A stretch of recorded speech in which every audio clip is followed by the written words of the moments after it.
Hello everyone and welcome to Let's Play Okami HD. Such a delight to finally say those words.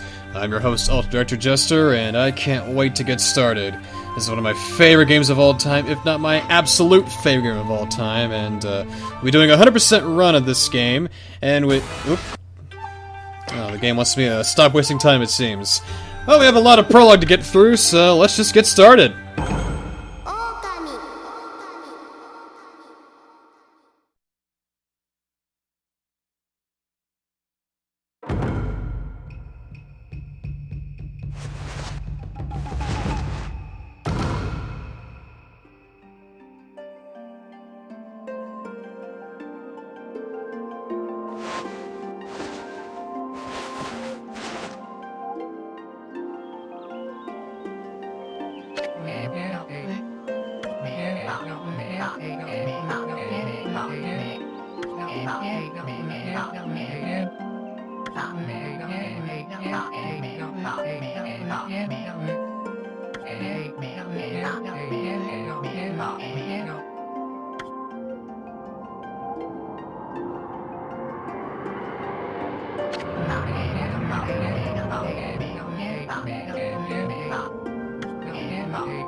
Okami.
And here is Sakuya, the wood sprite who resides in Konohana, the peach tree that protects the citizens of Kamiki Village. She can be most compared to Konohana Sakuya Hime, a deity that prevents Mount Fuji from erupting, essentially serving a similar role to Sakuya. She serves as a symbol of delicate earthly life, and she has a peach on her ass, which I think is more of a joke from the game developers than from me.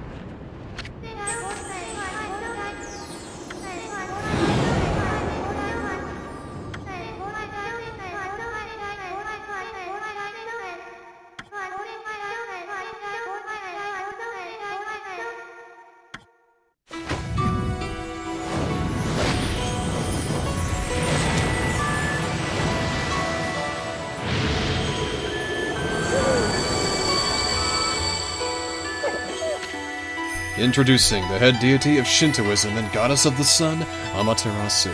In this game, she is depicted as a Honshu wolf, a species of wolf native to Japan, now extinct. Because of this, her name is actually a bit of Japanese wordplay, one of several instances. Amaterasu, the deity's full name, is Amaterasu Omikami, where Omikami sounds similar to Okami, which in the instance of the box art means god. But Okami can also mean wolf if another spelling is used. So Okami Amaterasu could mean Amaterasu, the wolf god. You still with me? There's a whole bunch of Japanese wordplays that we're going to be seeing throughout this entire game, so just gotta get used to it. Let's move on.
Issun here will be our guide throughout the majority of the game, and he will also serve as Amaterasu's voice through some of the characters. He's inspired by the folktale of Issun Boshi, a 1-inch tall warrior who explores the world in search of love and adventure.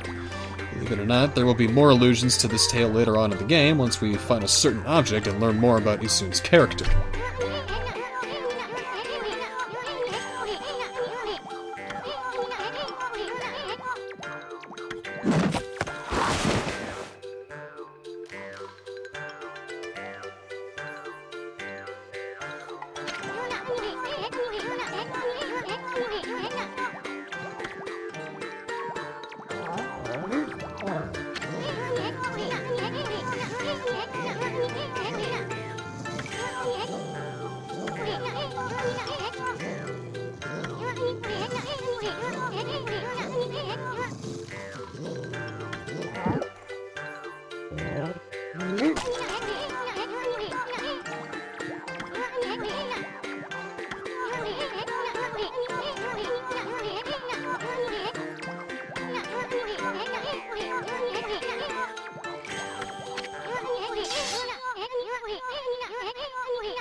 Alright, so, we need to cut that peach now, but it's a little too high. We have no means to actually cut it down. And, well, we really can't exactly leave, either.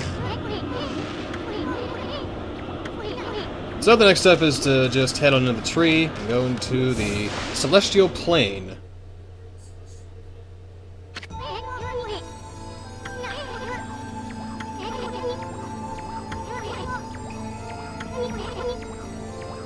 Oh. Oh, hey. Look at that. Cool.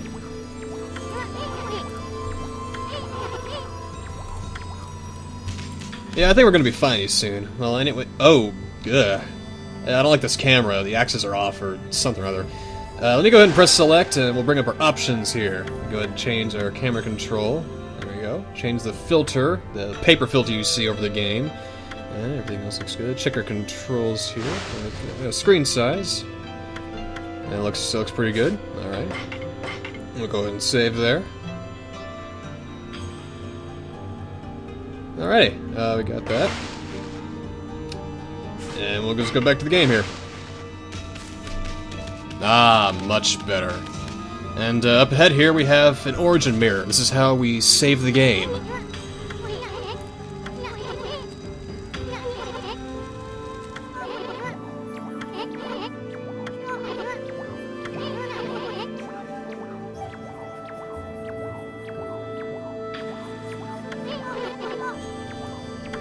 Learning the ropes, please. I know everything about this game. Yeah, well, almost everything. Well, next up, we're gonna learn how to break pots.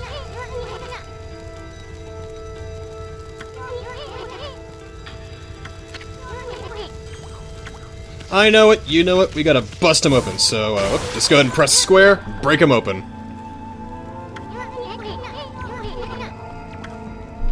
And, it's got a... Pots usually have a whole bunch of goodies in there, but these just have money in them. Sometimes they have fruit, sometimes they have items, sometimes they got a lot of cool stuff in there, so... Every time you see a pot, and you got some time, break it open. Alright, moving on, next we got this big cliff here.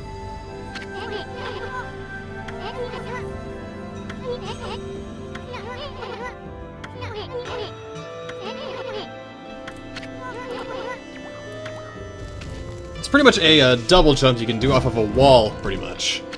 That's how it helps you get up ledges, really. This is the slow tutorial phase, and things will pick up eventually, I promise. But in this chest here, we have a Holy Bone. Heals 3 units of health, and we'll get into solar energy and ink pots once we get into some real combat. Right now, we have to use our first brush power, or rather, Issun will do it for us. Amy's good. We all okay with Amy? Yeah, we'll go with Amy.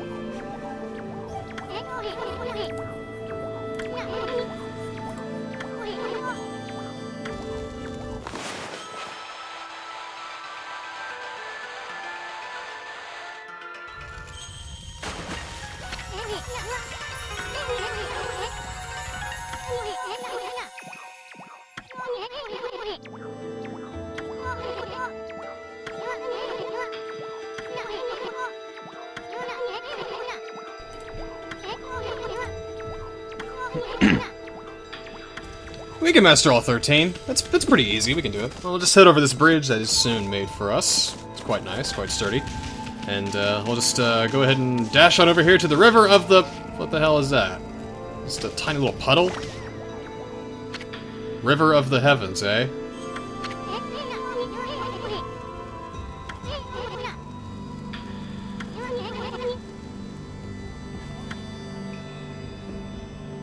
I don't know what the hell happened to this place to make it look like that, but we can't go through there, so we'll just have to head up this hill for now.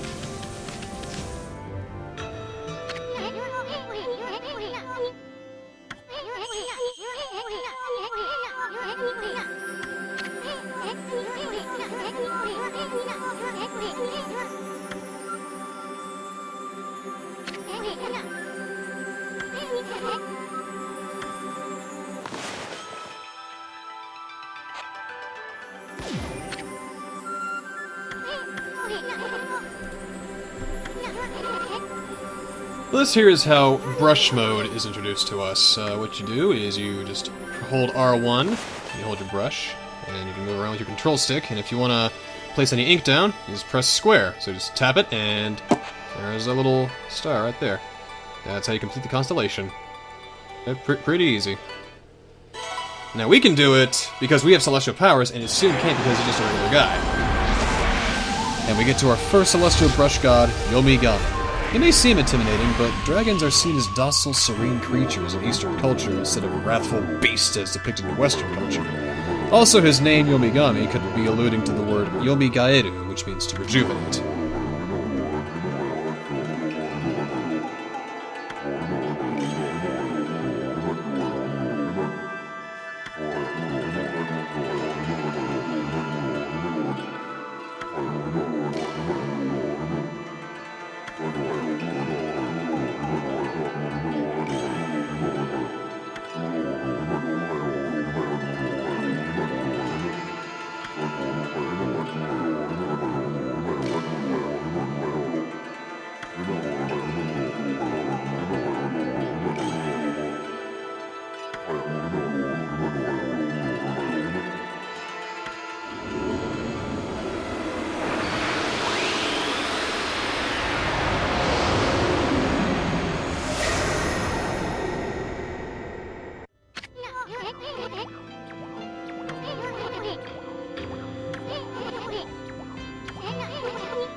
Oh hey, more pasta break. Please bust those up real quick.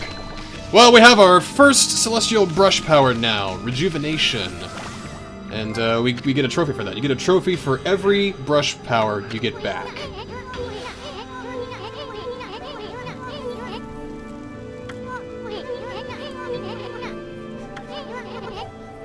But we're about to make a believer out of Issun here.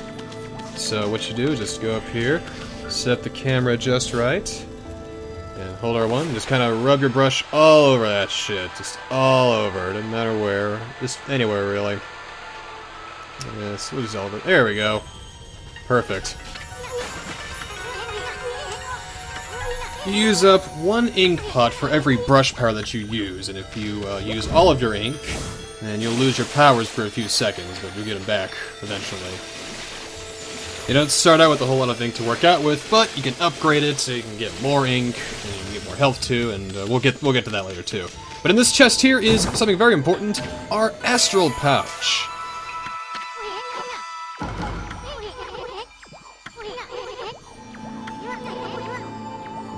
An Astral pouch will revive all of your health if you happen to lose all of it during combat. If you break open these pots here, that one had money, but, all these had money. There's more in these, I swear. This one has an apple in it. You fill it by eating food. There's a whole bunch of different types of food here. You got apples, you got peaches, you've got vegetables, you get just about everything under the sun you can think of. You got cakes, everything. There's a whole bunch of food, and they all fill up the pouch differently as well. So, as to the depth, I guess. It's kind of easy to fill up the Astral pouch as well, so it's very, very easy to not die in this game. For those of you looking for the platinum, make sure that you don't die more than 5 times. In fact, it's better if you don't really die at all. Alright, well, we can just head up these steps here, and there's going to be a lot of parts in this series where I don't talk a whole lot. Because this game is just very atmospheric, and I kind of want the game to speak for itself, so there's going to be parts where I don't talk. Don't think I don't have any commentary. And let's just go break some shit, okay? Alright, we got some dumplings. More food for our Astral pouch. I don't think there's any food-related trophies, but it's always good to eat a lot of food. Keep your Astral pouch full in case you get in trouble. Not that, if you have any skill, you shouldn't be in much trouble at all. Well, we'll slip right here into the Cave of Nagi, and... oh, that's nice.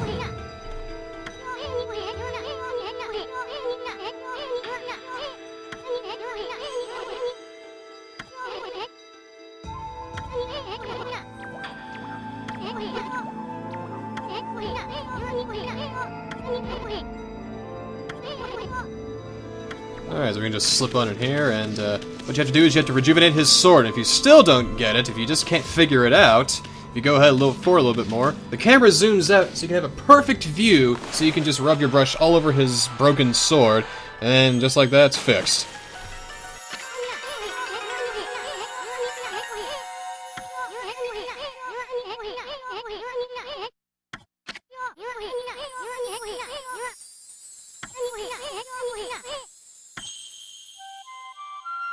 Another constellation means another brush power, so let's go ahead and hold R1 here. Go ahead and put our star just right there. You can put other stars on there if you want, if you just want to fuck around a little bit. Make sure they're just dots, and they turn into little stars, and then you can zoom away. And here is Tachigami, our next celestial brush guy.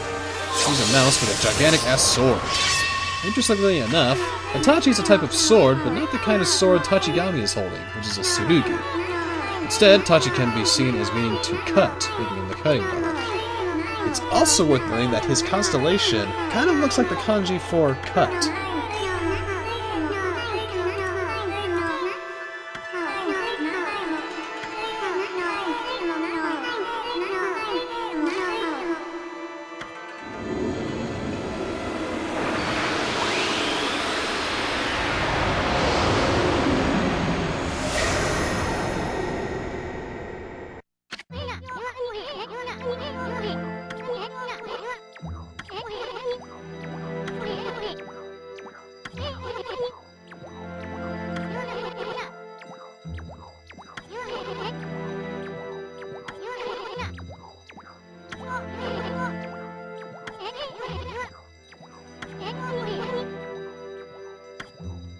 This is the part of the game I like to call, now we're talking.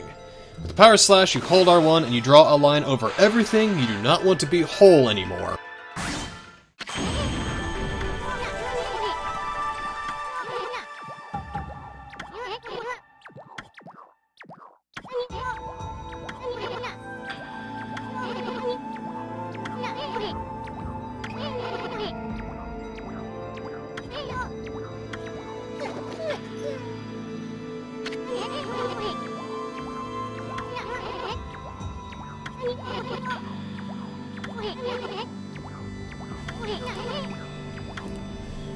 Well, now we have a means to actually cut the peach down, so let's go back to Oh, I forgot about that. Well, it's okay though, because the power slash is actually overpowered to shit. Let's go ahead and draw a huge line all across the screen, doesn't matter how big, and it cuts everything. Absolutely everything. I can even make it so that all the trees get cut down. Oh, dang it, that didn't work. Oh.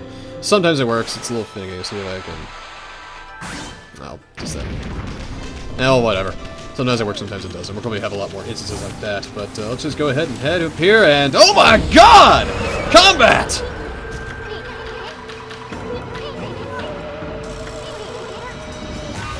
Well, these demons think they can come and take us on, well, we're about to prove them wrong. Go ahead and mash square and take them out just like that.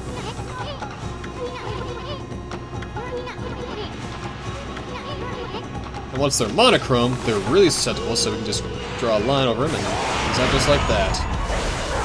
We'll go ahead and take this other guy out as well, and yeah, that's pretty easy. We get an ink bottle, which replenishes any sort of ink that you may have used. So that's okay. I think almost every enemy drops them. There is a results screen. It measures how much time you took, how much damage you took, and how much money you made, and you get a bonus depending on how well you did. And we got a trophy for that because we got a cherry tree for all of those results. And there's actually one thing over here we're missing. We've seen everything around here, but what's over there? Something tucked away in this little corner. A hidden treasure chest? What could possibly be in here? Well, I'm going to tell you what. It's a stray bead! Our very first stray bead. Stray bead number 1. First of 100. If we get all 100 stray beads, we will get something special for the new Game Plus, but we'll get to that way later. Some beads are, of course, easier to get than others, and this one was obviously really easy, but there are a lot of hard ones, too. It's all part of the journey, though. We'll just head back to Kamiki Village in the meantime. We'll just keep following this arrow here. Oh, jeez, more combat! Alright, 2 more demons here, same as the first. We'll go ahead and take these guys down, but, I'm gonna teach you something here. Something the game won't explicitly tell you. Right when they do this really overblown death animation, go ahead and power slash these green imps. They will drop a Demon Fang. We'll get into Demon Fangs a little bit later, but for now, especially those of you who are looking for the platinum, make sure that you start stocking these up right now. So that again, will get their health all the way down to 0 pretty much. And right when they do that animation, cut them, or do a special maneuver. We'll get some grapes too, that's nice. And you get a Demon Fang. They're not really important right away, but they'll be important later on. And it's always good to start early. Otherwise you'll be hurting for a lot of really neat treasures. Kind of hurts your time a little bit, but it all works out in the end. With that in mind, let's just go ahead and cut this bloody peach down. We finally made it to the end. I feel like this episode's taking way too long to get started.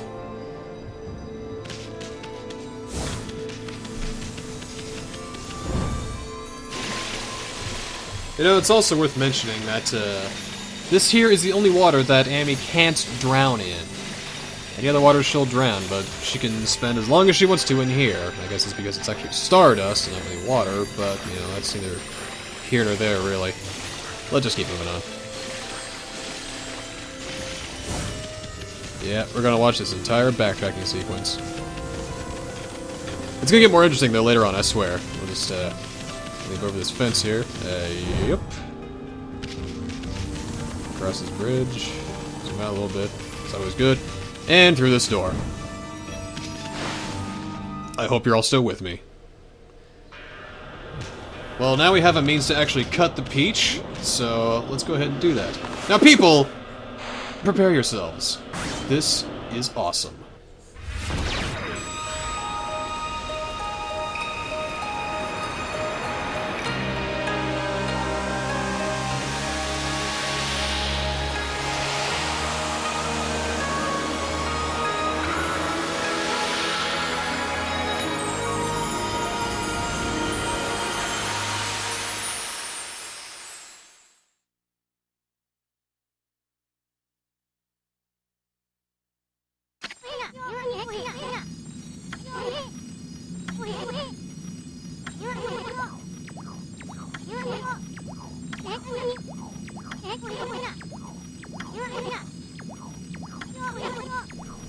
There are few moments in gaming that are so artistic and just so beautiful and breathtaking as the blooming scenes from this game. It's really incredible to see, but the thing is, though, this place doesn't feel right. It just feels kind of dead still, doesn't it? I mean, it's still dark outside.